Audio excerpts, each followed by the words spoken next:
Assalamualaikum warahmatullahi wabarakatuh. Salam kebajikan bagi kita semua.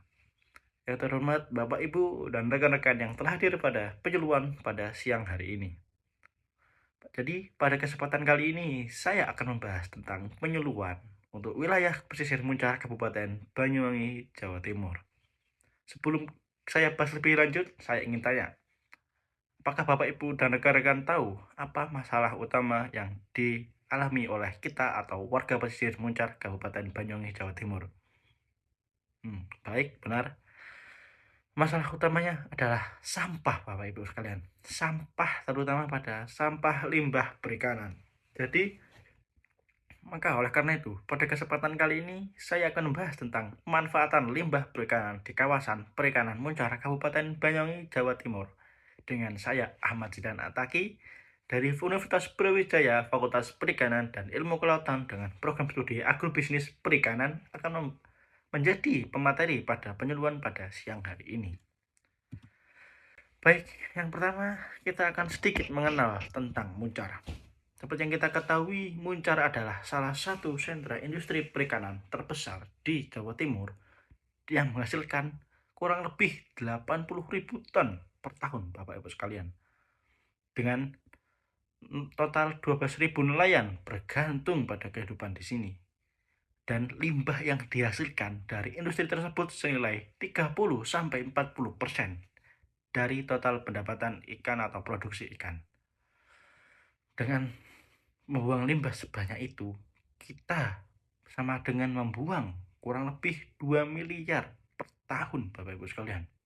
Jadi oleh karena itu saya akan membantu Bapak Ibu sekalian untuk memanfaatkan limbah tersebut menjadi hal yang bernilai ekonomi dan bermanfaat bagi Bapak Ibu sekalian. Selanjutnya kita akan mengenal jenis-jenis limbah yang dihasilkan di wilayah Muncar. Dengan persentase seperti yang dapat Bapak Ibu lihat pada materi saya, dengan kepala dan tulang sebanyak 35%, sisik dan kulit sebanyak 20%, dengan jeroan sebanyak 15%, dan sisa olahan lainnya sebanyak 20%. Dari nilai tersebut dapat kita tarik bahwa kepala dan tulang menjadi salah satu limbah terbesar yang berada di wilayah Muncar dan dihasilkan dari industri perikanannya. Selanjutnya, saya akan memberikan inovasi untuk mengolah limbah ini. Inovasi yang pertama adalah mengolah kepala dan tulang ikan menjadi tepung yang berprotein tinggi dan dapat dimanfaatkan menjadi pakan ternak, Bapak Ibu sekalian. Yang pertama, dengan pengumpulan kepala, tulang, dan sisa-sisa ikan dapat kita kumpulkan dari TPI Muncar secara rutin setiap harinya. Dengan proses perebusan, pengeringan, dan penggilingan yang dapat kita lakukan dengan direbus dengan suhu 100 derajat Celcius selama 30 menit, pengeringan dengan solar dryer atau sinar matahari langsung yang gratis selama 6-8 jam. Dan dengan penggilingan digiling dengan tekstur halus mesh 60-80 menjadi tepung. Nah, untuk pengeringan, apabila kita terhalang dengan kondisi cuaca, Bapak Ibu sekalian bisa menggunakan oven atau alat-alat lain untuk mengeringkannya. Akan tapi untuk menghemat biaya, Bapak Ibu sekalian bisa menggunakan sinar matahari langsung yang notabene gratis, Bapak Ibu sekalian. Dan yang terakhir adalah dengan melakukan pengemasan dan dipasarkan di peternak lokal atau bisa diekspor ke berbagai negara dengan potensi pendapatan senilai 3.000 sampai 5.000 per kilo dengan modal awal 15 sampai 25 juta dengan BEP 4 sampai 6 bulan, Bapak Ibu sekalian. Jadi kita dapat balik modal cukup dengan waktu 4 sampai 6 bulan yang bisa dibilang cukup cepat lah. Dan bahan baku ini bisa dapat kita dapatkan dari TPU secara gratis ataupun dapat kita beli dengan harga yang sangat murah. Itu intinya, Bapak Ibu sekalian. Selanjutnya, inovasi kedua adalah pengelolaan pupuk organik cair dan biogas dari jeroan. Nah, jeroan ikan kan mungkin kita tidak doyan, Bapak Ibu sekalian. Oleh karena itu, mending kita olah saja menjadi pupuk cair dan biogas dari limbah. Untuk pupuk cair dapat kita kelola jeroan dengan tambahan air dan EM4 dan difermentasi selama 2 minggu dengan kandungan NPK yang tinggi dan alami, cocok untuk padi, sayuran, dan buah dengan harga jual yang cukup tinggi lah, 8.000 sampai 15.000 per liter. Dengan kisaran satu jeruan itu menghasilkan 1,5 liter POC.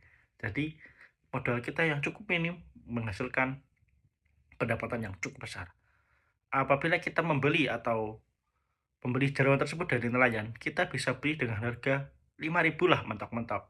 Lalu kita olah menjadi 8.000 sampai 15.000, kita ambil rata-rata keuntungan 5.000. Dengan Bapak Ibu membeli 10 kilo dapat menghasilkan 50.000 dengan waktu 2 minggu. Apabila itu dilakukan dengan skala kecil. Apabila Bapak Ibu sekalian melakukan dengan skala besar, wah, itu menjadi salah satu bisnis yang sangat menguntungkan Bapak Ibu sekalian. Lalu biogas dari limbah. Jadi air limbah pengolahan ikan lalu kita gestar, dan gas metana dapat dihasilkan dalam kurun waktu 7 sampai 14 hari dan dapat kita gunakan untuk memasak dan penerangan lampu dari bahan biogas. Dan sisa lumpurnya dapat kita manfaatkan sebagai pupuk padat yang dapat kita gunakan untuk memupuk tanaman yang sangat berkualitas dan yang terutama ramah lingkungan. Selanjutnya, sisik dan kulit ikan menjadi sumber kolagen dan kreativitas. Jadi dari sisik dan kulit ikan dapat kita ekstrak dan kita ambil kolagennya dan dapat kita jual dengan nilai jual yang sangat tinggi, mulai 50.000 sampai 200.000 per 100 gramnya, Bapak Ibu sekalian. Dan itu bisa digunakan sebagai serum wajah, suplemen kesehatan, dan kosmetik, dan dapat kita jual di mancanegara dan lokal seperti farmasi. Lalu kerajinan dari si ikan mungkin Bapak Ibu sekalian sudah familiar lah. Dan selanjutnya adalah gelatin halal. Jadi gelatin ini menjadi alternatif dari gelatin babi yang haram hukumnya bagi umat muslim. Jadi kita dapat ekspor gelatin halal ini ke negara-negara muslim seperti Arab atau Timur Tengah. Dengan sertifikasi halal dapat meningkatkan nilai 3 sampai 5 kali harganya dengan potensi pasar global nilai kurang lebih 2 miliar US dollar Bapak Ibu sekalian. Dan inovasi keempat adalah PRT atau RPT, Rumah Produksi Terpadu. Dengan RPT, dari awalnya bahan baku di titik muncul akan kita salurkan ke RPT unit atau tempat pengelolaan sehingga dapat kita kelola secara terorganisasi dengan memanfaatkan sumber daya manusia yang ada seperti pemberdayaan perempuan dan lain sebagainya, dan dapat kita hasilkan menjadi kolagen dan gelatin dan pupuk dan biogas. Dengan pasar bisa dapat kita pasarkan di pasar lokal, ekspor, dan online, dan akan menghasilkan pendapatan komunitas yang dapat dibagi secara merata atau secara kadarnya dengan sistem yang saling menguntungkan. Dengan efisiensi produk yang cukup besar, standar produk kualitas, pelatihan dan pemberdayaan perempuan nelayan, sertifikasi PIRT dan halal yang menjadi lebih mudah, dan manajemen limbah lingkungan yang membaik, ini menjadi salah satu keuntungan kita menggunakan RPT daripada kita mengolah secara mandiri, Bapak Ibu sekalian. Selanjutnya adalah strategi implementasi berbasis komunitas. Jadi dalam strategi ini kita akan bagi menjadi 4 fase dan kita laksanakan selama kurang lebih 1 tahun atau 12 bulan. Dengan fase pertama 1 sampai bulan ketiga dengan sosialisasi dan persiapan. Jadi dalam penyuluhan ini kita akan adalah penyuluhan door to door ke nelayan, pembentukan kelompok usaha atau KUB, dan survei potensial limbah harian yang kita dapatkan datanya dari survei langsung. Lalu fase kedua bulan keempat sampai ke-6 kita akan mulai pelatihan dan pilot para komunitas nelayan dan yang akan kita berdayakan lah, sehingga dapat kita mulai produksi pada fase ketiga di bulan ke-7 hingga bulan ke-9.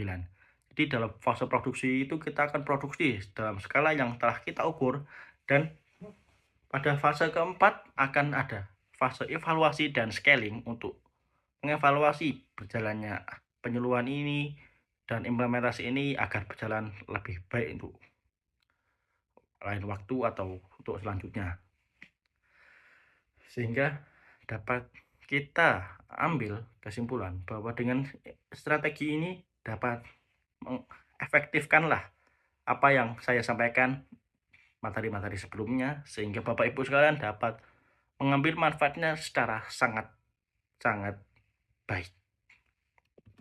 Oke. Selanjutnya adalah dampak yang kami harapkan, Bapak Ibu sekalian.